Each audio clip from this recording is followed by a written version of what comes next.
the Miami Heat have a golden opportunity to make a huge signing at the 25th hour before rosters become official for the regular season, as the Heat do have one glaring issue with their roster and their lineup that could cause a lot of trouble for them going forwards. And even though they do have a nice young piece out there who is going to play a huge part in things, they also need more help in one specific area, and we're going to break down what that area is, why they have a golden opportunity to pull off an excellent move, and everything else that's following that. And we're going to waste no time jumping into all that, guys. What's up? Welcome back to Heat Digest. If you are part of that percentage that's not subscribed, if you're part of that 75%, make sure to subscribe so you don't miss a single Miami Heat update that we're dropping every single day. We are on that grind. Me and Houston are not going to stop making videos all season long, so you want to make sure to be here for all your Heat news. But let's jump into the video, guys. There is a lot to go over on this team right now because, as we know, Pat Riley is always scouring the markets, looking for the best possible moves to make the Heat a championship contending team.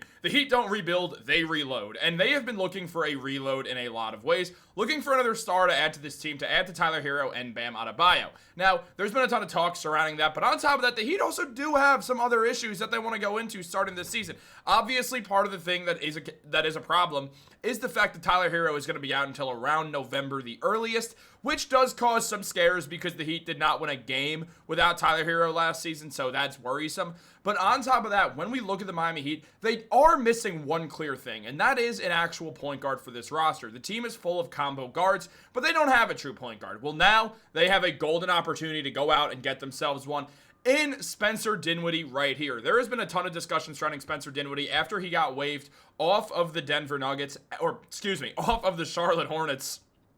And with all that in mind, Dinwiddie is the perfect fit for the Miami Heat roster right now because outside of the fact that he's just been a solid player, when we look at Dinwiddie, a man who put up 11 points, 2.5 rebounds, and 4 assists per night while shooting 41% from the field and 33% from three, including 41% on the corner three. He creates shots for himself, facilitates for an offense, can run an offense, and can be a lead ball handler, giving the Heat a lot of things that they desperately could use onto this team. On top of the fact that he was an excellent playoff performer back in 2022 when he was the sixth man for a Dallas Mavericks team that was missing Luka Doncic for part of the year. This is the year that Jalen Brunson popped off with the Mavericks before signing with the Knicks.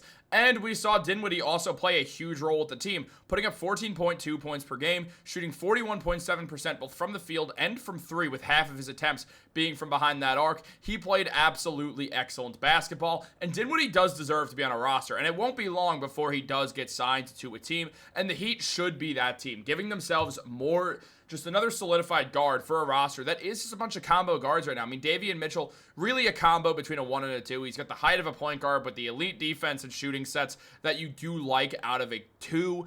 On top of that, you have Norman Powell, who can play the 2 or the 3. You have Kasparas Yakachonis, who has shown a bunch of nice little stretches right now. Do you want him as the lead guard? We did see him put up 10 and 8, so there's definitely the possibility that we use a big guard in Kasparas, which would definitely be cool to see, don't get me wrong. But there are some questions surrounding that as well. Well, we really do wonder what exactly the Heat's plans are going forwards, because this team could desperately use some more help. Now, Davion Mitchell did play really well in the 4 playoff games the Heat faced off with against the Cleveland Cavaliers, where he averaged 15 points and 6 assists with 2 rebounds as well, showing he can be the lead guard. And going into the season, the expectation is that Davion Mitchell will be the day one starting point guard, which does make sense. I mean, the man shot 50% from 3 in this span as well on 3.5 attempts, including 61% on the field as well on 10 attempts. So we saw Davion Mitchell really ball out. So I trust Davion Mitchell a lot as this team's starting guard, but also to bring in Dinwiddie to get another guy who you know can play that position is going to be absolutely huge. Now, we have seen fans react to this whole Spencer Dinwiddie situation, saying Adam Silver gave them the tip under the table and told them the Knicks need a new backup guard.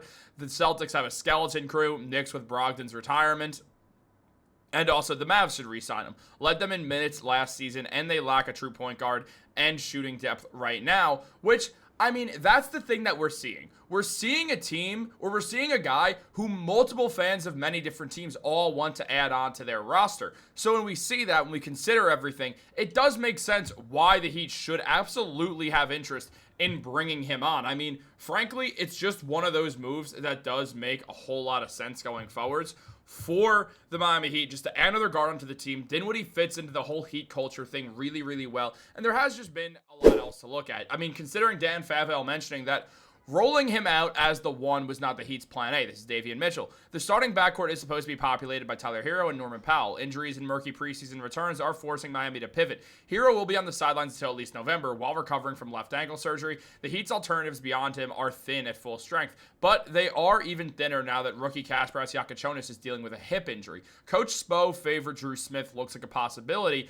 but his brightest preseason moments have come as a member of the second unit. He did not look great during the limited run he received as a starter, unless you're smitten by Terry Rozier, who is also injured with a hamstring.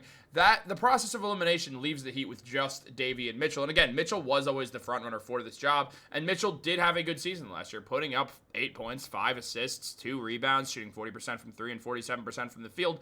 Mitchell looked really good, and there is a lot to like about Davion Mitchell's game.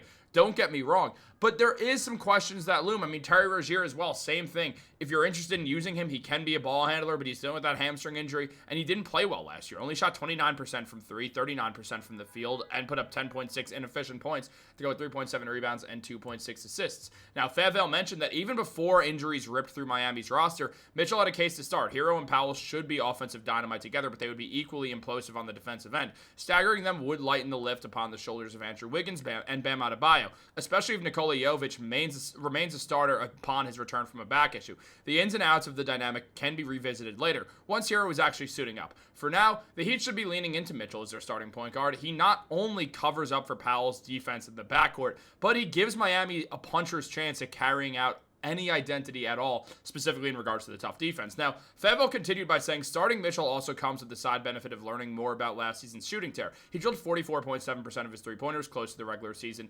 to close the regular season after being traded to the Heat. Then, through 4 playoff appearances, he proceeded to knock down 55.6% of his catch-and-shoot triples. More critically, 40% of his pull-up threes. If the improved outside shot is real, it opens up the entire offense, including Mitchell's ability to attack on drives. Considering how useful he was playmaking when he got downhill, this would be a monumental development. So, that's the thing that we keep in mind. With all this being said, it's not like Davion Mitchell can't do the job. Davion Mitchell absolutely can. But do we want him doing the job for 48 minutes a night? Bringing in Dinwiddie just gives him another guard. So Mitchell can also still work on getting some off-ball attempts while Tyler Hero is out. And Hero, too, not a true point guard. He is a combo guard who I think fits better at the 2, so he could focus more on scoring the ball, which is where he's at his best. Now, if you have that duo of Davion Mitchell and Tyler Hero starting, I honestly don't mind that at all, especially with Andrew Wiggins and then Bam and Kelal Ware rounding it out. That's an excellent unit, or Jovic and Bam rounding it out. Again, an excellent unit where then off the bench you do have Spencer Dinwiddie and Norman Powell. So you have a really, really, really deep backcourt all of a sudden, and Dinwiddie is a huge key to that. So I would love to see that happen. I would absolutely love it. Now, on top of that, we have seen Jakubonis appear a little bit, and he did look good before hurting himself, but with his hip. But on top of that, we saw Dinwiddie appear in just 2 games with the Hornets in preseason, only playing around 11 minutes and then 16 minutes, averaged out to 15 minutes a night. And he didn't really put up too many great numbers, but it was in limited attempts and everything. I mean, he didn't really play well, only averaged 3 points per game. Also, 3 assists, 1.5 rebounds. But we know how good Spencer Dinwiddie is. We saw it last season, and it would make sense for the Heat to go after him. But what do you think? Let me know in the comments down below. Like this video, subscribe, turn on post notifications. Have a great day. I'll catch you later.